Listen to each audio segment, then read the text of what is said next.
আপনার বাসার washing machine আপনি নিজে ঠিক করতে পারবেন যদি এই ভিডিওটা সম্পূর্ণ দেখেন। 100% গ্যারান্টি দিতে বলতে পারি আপনার ওয়াশিং মেশিন আপনি নিজেই ঠিক করতে পারবেন। এই ভিডিওটি দেখুন। সামনে যে নবটা দেখতে পাচ্ছেন এটা হচ্ছে পাওয়ার সিলেক্টর এবং কন্ট্রোলার সিলেক্টর সুইচ একযোগে কাজ করে।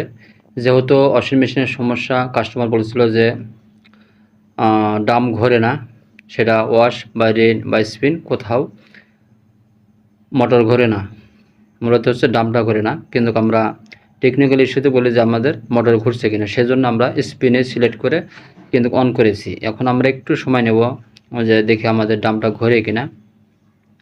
ডামটা কিন্তু কোনোভাবেই ঘুরতেছে না, যার কারণে আমি দেখব বা আপনাদের ভিডিও লম্বা হওয়ার কারণে আমি নিজে থেকে পিছন থেকে ব্যাকপার্টটা খুলেছি। 3টা বা 5টা নাট থাকে, সেই নাটগুলো খুলে কিন্তু আপনাদের ভিডিওটা দেখানোর জন্যই কিন্তু মেকিং করেছি। দেখতে পাচ্ছেন মোটর কিন্তু ঠিক আমাদের ঘুরছে, কিন্তু দেখতে পাচ্ছেন মোটরের পাশে বেল, বড় হুইলের সাথে বেল কিন্তু এই হাওয়াই শ্যাফটের সাথে কানেক্ট থাকে, কিন্তু বেলটা পুড়ে গেছে।